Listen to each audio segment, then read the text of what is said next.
Learned that some parents are running Instagram accounts for their children, and in some cases, these pages have hundreds of thousands of followers. And that's leading to some even paying more photos. And joining our discussion is our parenting expert, Dr. Cheryl Ziegler. We're talking about all levels of this, but I think it seems pretty obvious, but what are the primary concerns about a parent taking over an Instagram account or a social media account and posting all these pictures? Yeah, I mean, it does seem obvious, but to break it down, generally, these parents are doing this for children under the age of 13. So they can't be going on, they're not supposed to be going on there on their own, right? So it seems like maybe starting at about age 9 or so, they start posting pictures of their kids in bikinis or in leotards.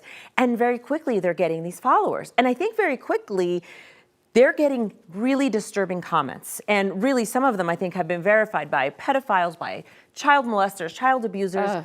And because it grows and they make money so quickly, the concern is twofold, of course, who's following their actual kid, and also what's the message the kid is getting, even if they're not reading those comments, because some moms in this article, at least from the New York Times, said, well, I don't have my child read the comments, but they're still posing all the time, and they must know that they are just selling their image online to unknown people. So we know that that's not good for girls in particular, their self-esteem and their self-worth. So stage moms, stage dads, whoever, parents doing this, seeking fame, fortune, both? Both. Just to be fed positive vibes as well as money or whatever? Money. I think that's what it is. I think, you know, right now, it's interesting. They even put Gen X in here. They went through the Gen Z, Gen X, the amount of people that say, I want to be a social media influencer. I want to, you know, work with brands and, you know, it starts off maybe lighter, like, oh, I'll just get some free, you know, I'll get free clothes. Have fun, get paid. Yeah. Social media influencers. And then it builds, and then you start going, wow, we're making $30,000 a month. We're making now very serious money. And so it becomes, you know, infectious. And it was interesting because one of the moms in this article, and they did focus mostly on moms. I think it's majority women that are doing this, mothers versus fathers. But one of the moms said, if I could give anybody advice, my daughter's 17, she's about to go start doing very, you know, things that we wouldn't want our girls doing, I would tell them not to do this. This was a huge mistake, although we did make a lot of money. And she felt like sort of, you know, influential and important.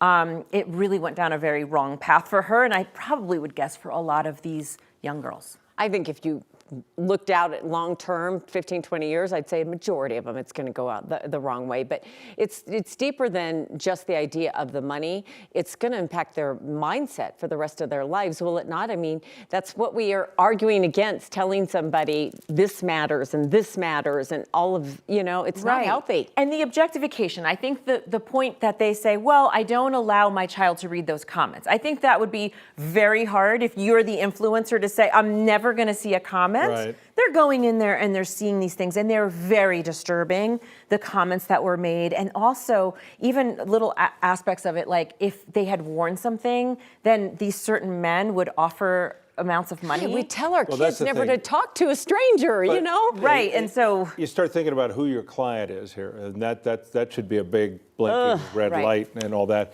Social media companies seem to self-absolve in these situations, like we don't really have anything to do with it. But do they have a role in this? Well, they certainly pointed out one of the roles they have in it, which were when somebody did want to start having people unfollow them, like kick them out of their followers when they were creepy, they Meta in particular gave them a restricted limit. So they were saying, well, I took a bunch of people off, and then it said, boop, you've hit your limit. And so they were like, now I'm because they're getting paid too.